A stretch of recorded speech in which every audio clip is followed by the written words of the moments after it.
다 같이 일어서서 사도행전 25장 13절에서 21절까지 읽겠습니다.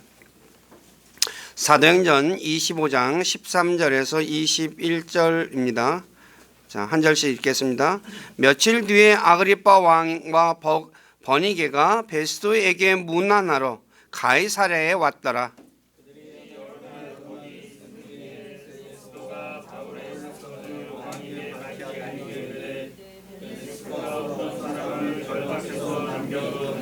내가 예루살렘에 있을 때 유대인들의 수제사장들과 장로들이 내게 그를 고발하며 그를 대적하는 판결을 요구하기에 내가 그들에게 응답하되 고소당한 자가 고소한 자와 얼굴을 나눠주고 자기가 고소당한 범죄에 대하여 자기를 위해 답변할 자유를 갖기도 전에 그 사람을 넘겨주어 죽게 하는 것은 로마 사람들의 관례가 아니라 하였나이다. 그러므로 그들이 여기 왔을 때 내가 지체하지 아니하고 이튿날 재판석에 앉아 명령하여 그 사람을 데려오게 하였으나 고소한 자들이 일어나서 그를 대적하되 내가 짐작한 그런 일들에 대한 혐의는 하나도 제시하지 아니하고 다만 자기들의 미신과 또 예수라는 이 곧 죽었지만 바울이 살아있다고 확언하는 사람에 관한 어떤 문제들을 제기하여 그를 대적할 뿐이나이다.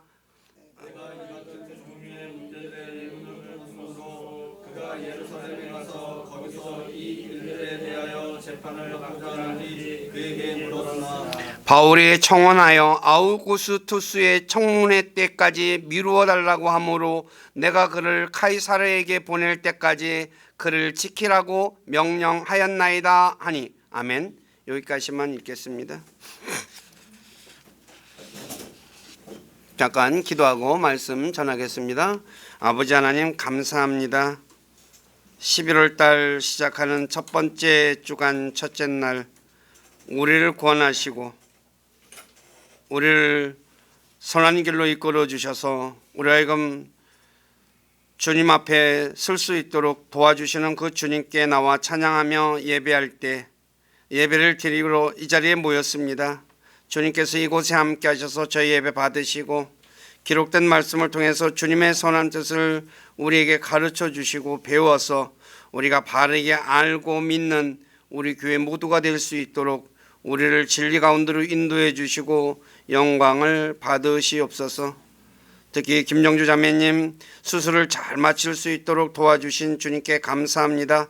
이렇게 건강한 모습으로 만나서 함께 예배할 수 있도록 힘도 주시고 은혜도 주신 주님, 남은 치료 잘 받아서 완전한 건강을 회복하게 도와주시고 이전보다 더 건강한 모습으로 주님을 예배하고 주님을 섬기는 복된 삶 살아가도록 주께서 은혜를 베푸시고 그의 삶을 통해서 영광을 받으시옵소서. 오늘도 부족하고 연약한 자를 이곳에 세워서 하나님의 말씀을 전하게 하신 아버지께 감사를 드립니다. 인간의 생각이나 뜻을 전하지 않게 하시고 오직 살아계신 하나님의 말씀만을 신실하게 전해서 말씀을 듣는 우리 지체들을 말씀 위에 굳건하게 세워주는 저가 되기를 원합니다. 저의 생각과 입술을 붙잡아 주시고 주님의 선한 도구로 사용하셔서 주님만 홀로 영광을 받으시옵소서. 남은 시간을 주님께 의탁하며 우리 주 예수 그리스도의 이름 안에서 기도드립니다. 아멘. 세상 사람들은 대부분 예수님이 약 2000년 전에 유대 땅에서 태어난 실존 인물인 것은 알고 있습니다. 간혹 이것도 안 믿는 사람들도 있죠. 그런데 실존 인물이 왜 맞느냐? 여러분들이 우리가 쓰고 있는 기원 전, 기원 후, 우리가 흔히 말하는 서기는 예수님의 탄생을 기점으로 연도수를 계산한 것입니다. 없었다면 그 계산이 있으면 안 되겠죠. 그래서 예수님을 가리켜 4대 성인 중에 한 명이라고 말하기도 합니다. 그러나 예수님이 하나님이라 하면 또 예수님께서 십자가에서 죽으시고 3일 만에 부활하셨다라고 하면 믿지 않습니다. 오늘 읽은 사도행전 25장 19, 20절에서 총독 베스도 역시 바울이 전한 예수님이 육신을 입고 이 땅에 오신 하나님이라는 것을 미신으로 알고 있었고, 그 예수님이 죽은 자들 가운데서 부활하셨다는 것에 대하여서는 의문을 가지고 있었습니다. 그래서 오늘은 바울이 전한 예수님과 그분의 부활이라는 제목을 통해 예수님은 어떤 분이시며 예수님은 과연 부활하셨는가에 대해 말씀을 전하겠습니다. 미신의 사전적인 뜻은 과학적이고 합리적이지 못한 것을 맹목적으로 믿는 것, 이게 미신입니다. 그러니까 과학적이고 합리적이지 않다는 거죠. 그러니까 성경의 미신과 관련된 단어는 두 번, 사도행전 17장 22절과 오늘 읽은 25장 19절에 기록되어 있죠. 사도행전 17장 22절 이하에 보면 마르스 언덕에서 바울이 예수님의 부활에 대해 선포했을 때 어떤 사람은 조롱하기도 했다라고 말하죠. 근데 베스도는 죽은 자의 부활에 대해 의문을 품고 있었다고 말씀하고 있습니다. 그런데 사도행전 25장 19절에 보면 바울은 예수님이 죽었지만 다시 살아있다고 확언하는 사람이었다고 말합니다. 확언, 이 뜻은 그러니까 확실하게 말하다, 즉 주장하다라는 그런 의미를 가진 단어입니다. 그래서 바울은 예수님이 죽었지만 다시 살아나 계신다. 그분은 다시 죽었다가 살아났다가 다시 죽은 것이 아니라 현재 살아계신다고 주장하는 사람이었다는 거죠. 저와 여러분들도 이것을 믿고 있는 사람이고요. 그리고 우리가 알다시피 사도행전 17장 18절에 보면 예수님과 그분의 부활은 바울이 선포한 주요 내용이었습니다. 바울이 진짜 여러 곳을 다녔죠. 우리가 전도여행을 다니면서 그가 선포한 주요 내용이 뭡니까? 예수님과 그분의 부활이었다는 거죠. 그런데 왜 베스는 바울이 전한 예수님과 즉 예수님에 대해서 미신이라고 그랬고 부활을 미신이고 또 의문을 가지고 있느냐, 이 부분에 관해서 살펴보겠습니다. 첫째, 예수님을 가리켜 육신을 입고 온 하나님이라고 말했기 때문에 뭐예요? 그건 미신이다. 말이 되냐? 우리가 생각해도 맞는 이야기가 아니에요. 사람들은 일반적인 상식으로 남자 없이 여자가 아이를 낳았다 하니 예수님의 동정녀 탄생은 미신이라고 할 수 있습니다. 과학적이고 합리적이지 못하다는 거죠. 그러나 사람들이 예수님의 탄생을 미신이라 말하는 것은 하나님의 능력을 자신의 수준에서 생각해서 하는 말이라는 거죠. 알다시피 사람은 없는 것을 있게 만드는 능력이 없습니다. 다시 말해 사람은 무에서 유를 창조하지 못합니다. 그러나 하나님은 무에서 유를 창조하시는 분이십니다. 로마서 4장 17절의 말씀처럼 하나님은 죽은 자들을 살리시며 없는 것을 있는 것처럼 부른다는 거예요. 아무것도 없어요. 그런데 저기 있는 것처럼 뭐요? 부른다니까. 그러면 어떻게 해요? 등장하는 거죠. 그래서 창세기 1장에 보면 하나님께서 빛이 있으라 하시니 뭐예요? 빛이 생겨요. 빛이 없었어요. 그런데 빛이 있으라 하니까 뭐가 생겨요? 빛이 있었다는 거죠. 또 창세기 1장 6, 7절에 물들 가운데 궁창이 있으라 라고 하니까 뭐예요? 궁창, 창공이 생겼다는 거죠. 그리고 물들에서 물을 나누라 하니까 뭐예요? 또 물이 창공 아래 위로 나뉘었다고 말씀하고 있죠. 하나님은 이처럼 없는 것에서 있게 만드는 능력이 있으신 분이십니다. 그렇기에 자신의 수준에서 하나님의 능력을 판단해 가지고 미신이다, 그리고 그런 건 말도 안 되는 헛소리다 라고 이야기해서는 안 된다는 것입니다. 또 창세기 18장 11에서 14절에 보면 아브라함의 아내 사라는 늙어 여자의 생미가 끝난 사람입니다. 그래서 사라가 아들을 주신다는 주님의 말씀에 피식하고 웃었죠. 그렇지만 생리가 끝난 여자에게 아들을 주시는 것은 하나님께 어려운 일이 아니라고 창세기 18장 11에서 14절을 읽어보면 자세히 기록하고 있죠. 왜요? 하나님은 없는 데서 있게 만드시는 능력이 있으니까. 그래서 로마서 4장 19에서 21절에 사라가 하나님의 능력을 믿고 있었기 때문에 자신의 태가 죽은 것을 고려하지 않았다는 거예요. 내 태가, 즉 여자로서 아이를 낳을 수 있는 그 능력이 죽었어요. 그런데 그걸 고려하지 않고 하나님께서 주신다는 약속을 믿었고 하나님께서 능히 행하실 것을 온전히 확신했다라고 말하는 거예요. 왜요? 하나님은 없는 데서 있게 만드시는 능력이 있으니까. 자, 로마서 4장 19절에서 21절을 다 같이 한번 읽어보시기 바랍니다. 시작.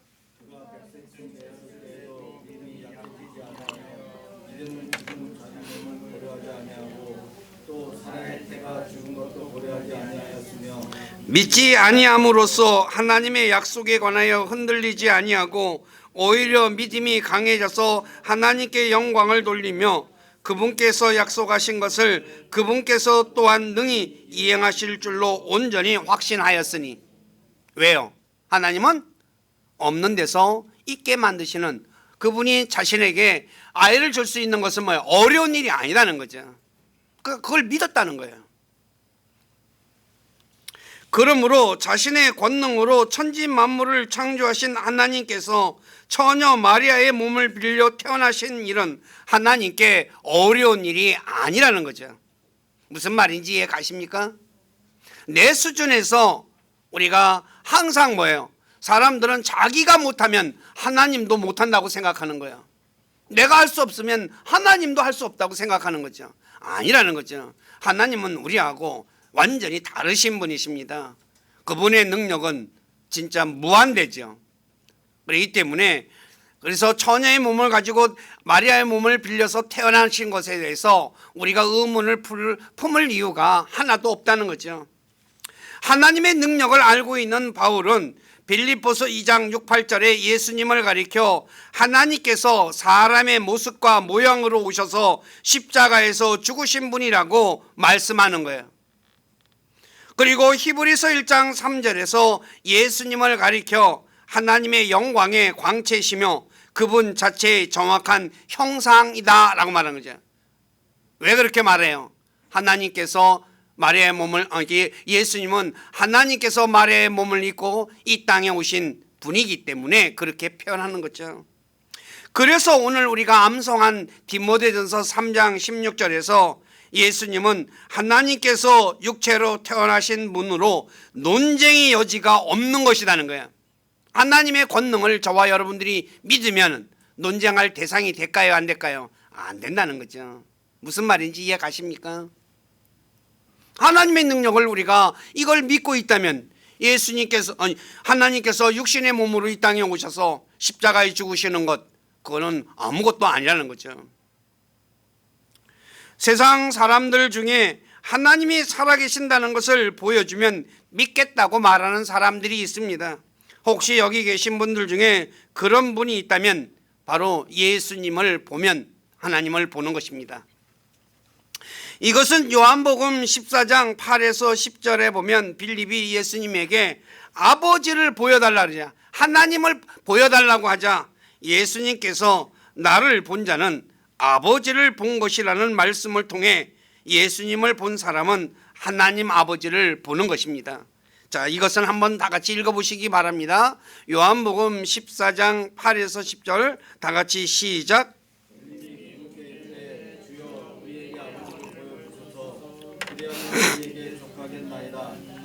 예수님께서 그에게 이르시되 빌립아, 내가 이렇게 오랫동안 너희와 함께 있었으되 네가 아직도 나를 알지 못하느냐? 나를 본 자는 아버지를 보았거늘 어찌 네가 말하기를 우리에게 아버지를 보여주소서 하느냐? 내가 아버지 안에 있고 아버지께서 내 안에 계신 것을 내가 믿지 아니하느냐? 내가 너희에게 이르는 말들은 내가 스스로 하지 아니하느니라. 오직 내 안에 거하시는 아버지 곧 그분께서 그 일들을 하시느니라. 그래요. 그러면서 요한복음 14장 11절, 이제 뒷절이죠. 그래도 못 믿거든 내가 한 일들로 인해 나를 믿으라 라고 해요. 왜냐하면 예수님께서 하신 일은 하나님 아버지만 하실 수 있는 일을 하셨기 때문에 이렇게 말씀하는 거예요. 예를 들어 예수님께서 죽은 자들을 살리신 일은 오직 하나님만 하실 수 있는 일입니다. 그런데 예수님 역시 죽은 자들을 살리셨죠. 그래서 요한복음 5장 21절에 아버지께서 죽은 자들을 일으키사 그들을 살리는 것 같이 아들도 자기가 원하는 자들을 살리신다라고 말씀하는 거예요. 그러니까 아버지가 죽은 자를 살리는 것처럼 나도 어떻게 해요? 죽은 자를 살린다는 거예요. 왜요? 아버지와 예수님은 하나이기 때문에 그렇죠. 예를 들어 성경을 읽어보면 예수님께서 누가복음 7장 12절 이하에 나오는 과부의 죽은 아들을 살리셨죠. 그리고 누가복음 8장 41절 이하에 기록된 회당장 야이로의 12살쯤 된 딸을 살리셨다는 기록이 있고, 그 다음에 요한복음 11장 39절 이하를 보면 죽은 지 나흘이 지나 썩은 냄새가 나는 나사로를 살린 사건이 기록되어져 있습니다. 그러니 예수님이 누구십니까? 바로 하나님이시라는 거죠. 또 사람은 바다 위를 걸을 수 없습니다. 그러나 마가복음 6장 49절 이하를 보면 예수님은 풍랑이 이는 바다 위를 걸어오셨다고 기록하고 있죠.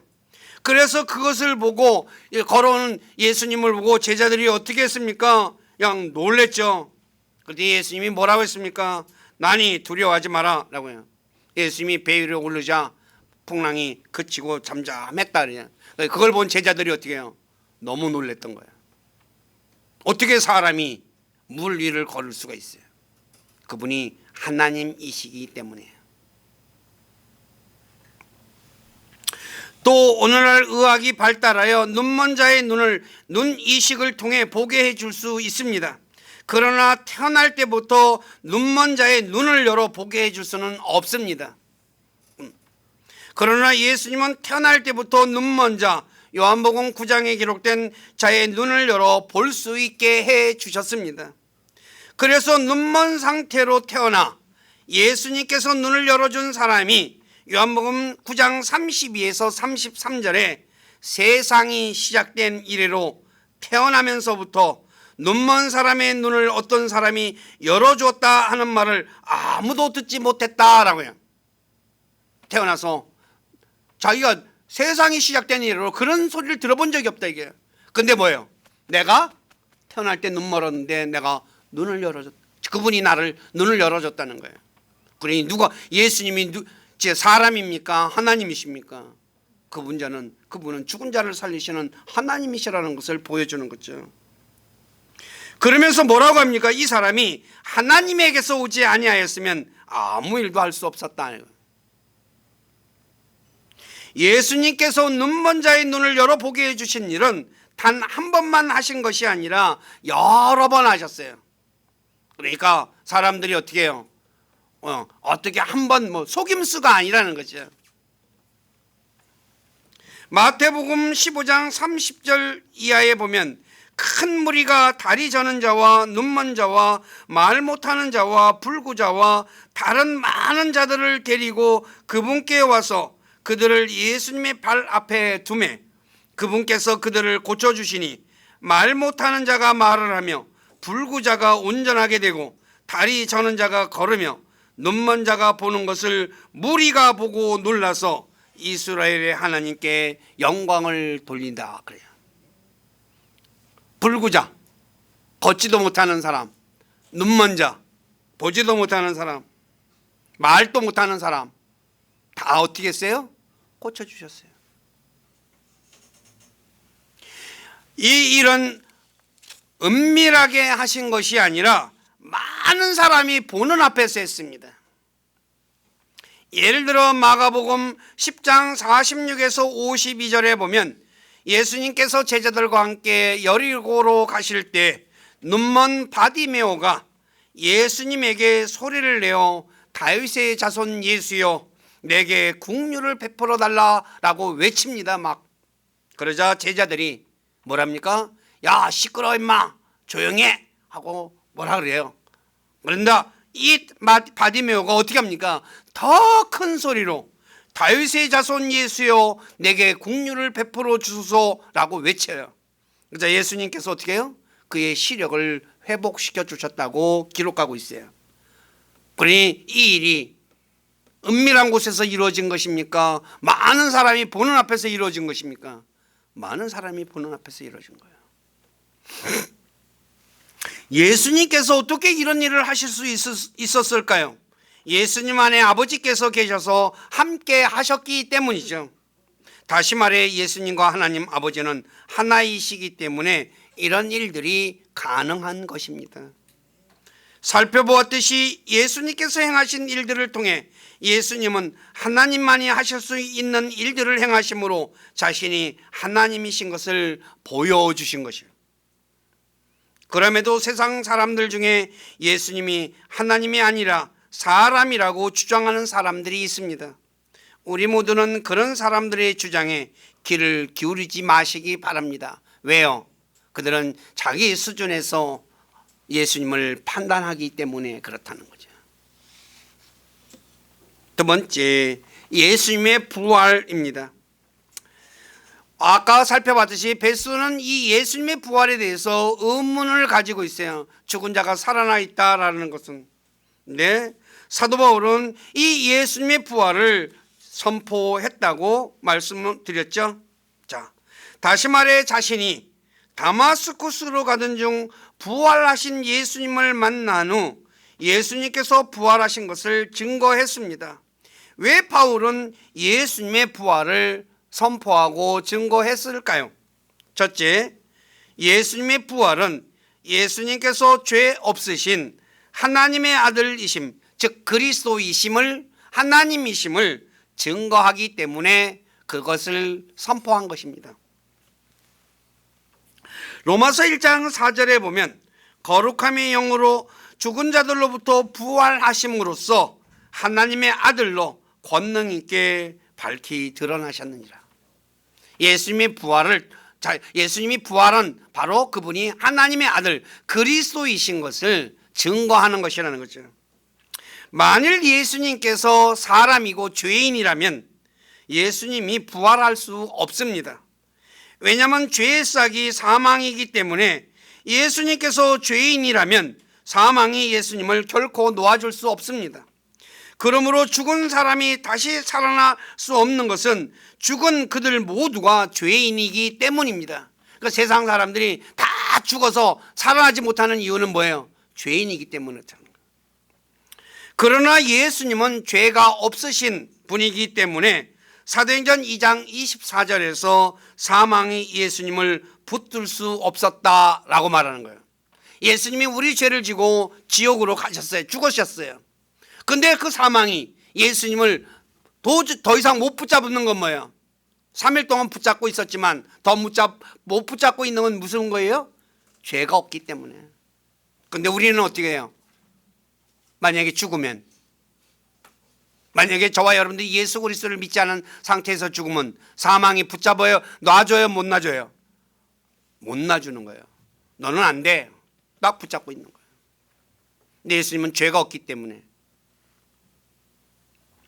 성경은 예수님을 가리켜 죄를 알지도 못한 분이시며 죄를 짓지도 않은 분이시기에 죄가 없으신 분이라고 말씀하고 있어요. 그러니까 죄인이 자기 수준에서 예수님을 판단하면 될까요? 안 될까요? 안 된다는 거예요. 그러므로 예수님의 부활은 그분이 죄 없으신 하나님의 아들 그리스도이심을 증거합니다. 그래서 사도 바울은 로마서 3장 26절에서 예수님께서 부활하심으로 자신의 의를 밝히 드러내어 자신이 의롭게 되었으며, 그러니까 죄가 없으신 의로운 분이라는 걸 부활을 통해서 보여준 거예요. 그리고 예수님을 믿는 자를 의롭게 만드시는 분이 된 것이라고 말씀하는 거예요. 그래서 저와 여러분들이 바로 예수 그리스도를 믿으면 뭐예요? 같이 의롭게 된다는 거예요. 그러므로 사람들은 예수님께서 하나님의 아들 그리스도이심을 믿고 영원한 생명을 얻어야 한다는 거죠. 그렇지 않으면 우리는 죽어서 다시 살아날 수 없다는 것이에요. 부활할 수 없다는 것을 성경은 우리에게 가르쳐 주고 있죠. 두 번째, 예수님의 부활은 죽은 자들의 부활이 있음을 증거하기 때문에 부활을 증거합니다. 세상 사람들은 사두개인들처럼 부활이 없다고 생각합니다. 그래서 부활에 대해 말하면 베스도처럼 미신을 믿는다 하거나 조롱하기도 합니다. 그래서 저와 여러분들이 복음을 전하다 보면 그분은 부활에 죽고 우리 죄 때문에, 그러니까 너와 나, 당신과 나의 죄 때문에 죽고 그런데 부활했습니다 3일 만에. 그러면 헛소리 하고 앉았네. 그러냐. 안 믿어요. 왜 그래요? 자기 생각하기에 뭐예요? 미신이고 그 다음에 뭐예요? 말도 안 되는 헛소리를 한다고 생각하기 때문에 그렇죠. 네, 죽은 자의 부활은 반드시 있습니다. 왜냐하면 죽은 자의 부활이 없으면 예수님께서 부활하실 수 없기 때문이죠. 고린도전서 15장 12, 13절을 한번 읽어보시기 바랍니다. 시작.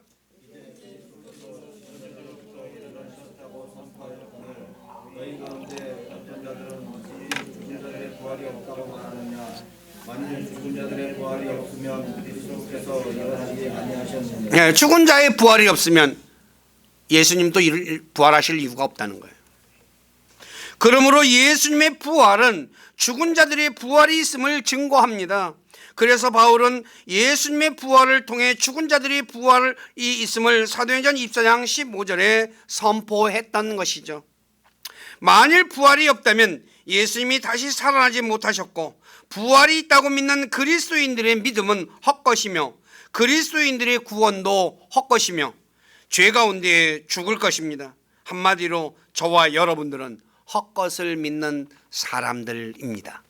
무슨 말인지 아시겠습니까? 아무것도 허상을 믿는 거라는 거예요. 그래서 고린도전서 15장 14, 18절에 이렇게 말합니다. 그리스도께서 일어나지 아니하셨으면, 부활하지 아니하셨으면 우리의 선포하는 것도 헛것이요, 바울이 선포하는 것도 헛것이며, 너희의 믿음도 헛것이고 우리가 믿는 것도 헛것이며, 참으로 우리가 하나님께 대한 거짓 증인으로 드러나리니 이는 우리가 그분께서 그리스도를 일으키셨다고 하나님에 대해 증언하였기 때문이라. 우리가 하나님께서 예수님 살리셨다고 우리가 증언했는데 우리는 뭐예요? 그러니까 그 하나님을 뭐 하는 거예요? 하나님을 거짓말을 하는 사람으로 만드는 것이라는 거죠. 만일 죽은 자들이 일어나지 아니하면 그분께서 그리스도를 일으키지 아니하셨으니라. 부활이 없다면 예수님은 다시 부활시키실 필요가 없다는 거죠. 만일 죽은 자들이 일어나지 아니하면 그리스도께서 일으켜지지 아니하셨느니라. 또 그리스도께서 일으켜지지 아니하셨더라면 너희의 믿음도 헛되고 너희가 여전히 죄들 가운데 있으며 따라서 그리스도 안에서 잠든 자들도 멸망하였으리라. 예수 그리스도를 우리뿐만 아니라 이전에 믿던 사람들까지도 뭐예요? 다 한마디로 해서 꽝이다는 거예요. 꽝.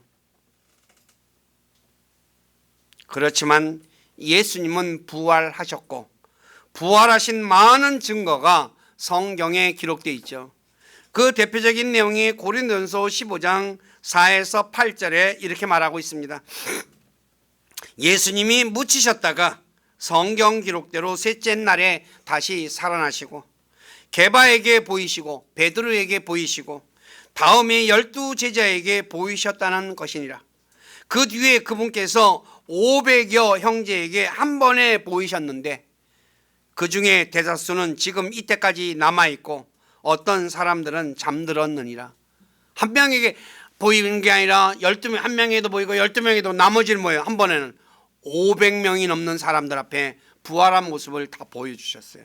그런데 바울이 이것을 증거할 때 대다수 사람들이 다 살아있었다. 예수님 부활을 본 사람들이. 그리고 몇 명은 이미 이제 죽었고, 그 뒤에 그분께서 야고보에게 보이시고 예수님의 동생 야고보에게 보이시고 다음에 모든 사도에게 보이셨으며 맨 마지막에 정한 때를 벗어나 태어난 자 같은 내게도 바울에게도 보이셨다고 말씀하는 거예요. 바울은 예수님의 부활을 본 사람이라는 거죠. 다마스쿠스에서. 그렇기 때문에 죽은 자의 부활은 반드시 있다는 것을 저와 여러분들은 믿어야 한다는 거죠. 세 번째, 예수님의 부활은 나중에 그리스도인들도 예수님처럼 부활할 것을 증거합니다. 로마서 6장 5절에 보면 만일 우리가 그분의 죽음과 같은 모양으로 함께 심겼으면 또한 그분의 부활과 같은 모양으로 되리라. 다시 말해 부활하신 예수님처럼 그리스도인들도 영광스러운 모습으로 부활할 것입니다. 빌립보 3장 21절에 보면 그분께서는 모든 것을 자기에게 복종시킬 때 사용하는 능력을 발휘하사 우리의 천한 몸을 변화시켜 자신의 영광스러운 몸과 같게 만드시리라. 영광스러운 몸. 성경은 이 영광스러운 부활의 모습은 현재 사람의 모습과는 전혀 다른 모습이라고 말씀하고 있습니다. 고린도전서 15장 35에서 38절에 보면 현재의 모습이 씨라면, 우리가 씨라는 거 뿌리는 거 있죠. 그라면 부활의 모습은 씨가 자라는 모습으로 전혀 다른 모습이라고 말씀하고 있어요. 자, 고린도전서 15장 35에서 38절을 한번 읽어보시기 바랍니다. 시작.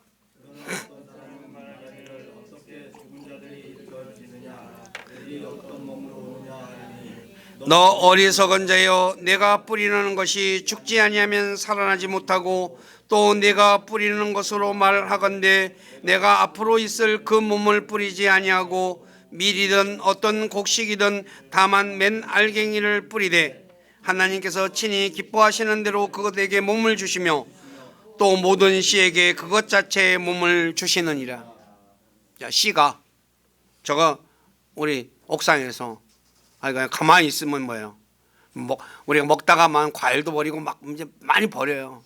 근데 올해는 제가 토마토를 모종을 사다가 심지 않았어요. 그런데 토마토가 세 그루라고 표현하냐? 3개가 자라가지고 토마토 따먹었어요. 그다음에 고추씨도 뿌린 적이 없어요. 그러니까 모종 갖다 심지도 않았는데 또 고추가 자라가지고 지금 고추가 빨간 고추가 좀 몇 개 열렸어요. 그러니까 3그루가 또 열렸어요. 근데 씨 이거 보면 어떻게 해요? 모양 거기에 고추 같은 것이 달리라고 생각해요? 아니잖아. 다 전혀 다른 모습이라는 거예요. 그래서 엠마오로 가던 제자들이 부활하신 예수님을 바로 알아보지 못했던 거예요. 가는데 예수님이 옆에 가가지고 같이 말 붙여가지고 가는데 못 알아봐요. 왜 그랬어요? 눈이 가려져서 못 알아봤다고 말하고 있죠. 이 부활의 몸은 썩지 않는 몸이며 권능의 몸이며 영에 속한 몸입니다. 우리 육신의 몸은 어떤 몸이에요? 썩는 몸이죠. 그리고 어떻게 이 몸은 능력이 있어요, 없어요? 별로 없습니다. 그리고 또 육신에 속한 몸이잖아요. 근데 고린도전서 15장 42에서 44절에 보면 죽은 자들의 부활도 이와 같으리라. 그것은 썩는 가운데 뿌려지고 썩지 않는 가운데서 일으켜지며 수치 가운데 뿌려지고 영광 가운데 일으켜지며 연약한 가운데 뿌려지고 권능 가운데 일으켜지며 본성에 속한 몸으로 뿌려지고 영에 속한 몸으로 일으켜지나니 본성에 속한 몸이 있고 영에 속한 몸이 있느니라.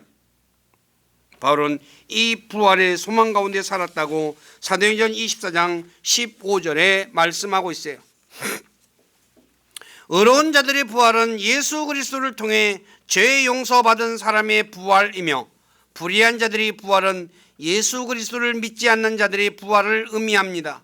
왜냐하면 주 예수 그리스도를 믿는 자들은 하나님께서 의롭다 하시지만 믿지 않는 자들은 불의한 가운데 있게 되기 때문입니다. 그래서 바울은 이 부활 소망을 산 소망이다라고 베드로전서 1장 3, 4절에 말씀하고 있죠. 살아있는 소망이다. 저와 여러분들은 그러니까 그냥 없는 희망이 아니라 살아있는 거예요. 그래 바울은 이것을 자기 눈으로 보고 듣고 다 했기 때문에 어떻게 해요? 다 전하는 거예요. 살펴보았듯이 바울이 예수님과 그분의 부활을 증거한 것은 예수님께서 육신을 입고 이 땅에 오신 하나님이시며 그분께서 사람들을 죄에서 구원하기 위해 사람들의 죄를 대신하여 십자가에서 죽으시고 부활하셨기 때문에 그렇게 열심히 전한 거예요. 그러므로 우리 모두는 자신의 능력을 기준으로 하나님의 능력을 판단하지 마시고 하나님이신 예수님께서 자신을 사랑하여 자신을 죄에서 구원하기 위해 육신을 입고 이 땅에 오셔서 십자가에서 죽고 부활하신 것을 마음으로 믿고 입으로 고백하여 구원받는 분들이 되시기를 주님의 이름으로 부탁드립니다. 기도하겠습니다. 아버지 하나님, 부족한 자가 오늘 사도행전 25장 13절 이하에서 베스도가 왕과 사람들 앞에 바울이 증거하는 예수님, 바울이 증거하는 그분의 부활에 대해서 미신이라고 생각하고 또 많은 의문을 가지고 있는 것에 대해 부족한 자가 말씀을 전했습니다. 사람들은 자신의 능력을 기준으로 하나님의 능력을 판단하는 어리석음을 범하기 때문에 하나님께서 마리아의 몸을 입어 이 세상에 태어난 것을 미신이라고 생각하는 사람들이 많이 있습니다.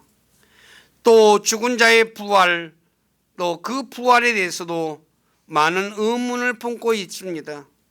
그렇지만 하나님께서는 말씀으로 천지를 창조하신 분이시기에 그분에게는 어려운 일이 없다는 것을 우리 사랑하는 모든 지체들 꼭 기억하게 도와주시고, 그래서 하나님께서 사람의 몸을 입고 이 땅에 오신 분이 예수님이고 그 예수님이 우리를 죄에서 구원하기 위해 십자가에서 피 흘려 죽고 부활하셨다는 것을 믿고 하나님의 은혜와 사랑을 받아들여서 영원한 생명을 얻고 그리고 하나님의 자녀로서 입양되어 하나님의 아버지의 것을 상속받는 복된 삶 살아가도록 도와주시고 영광 받으시옵소서.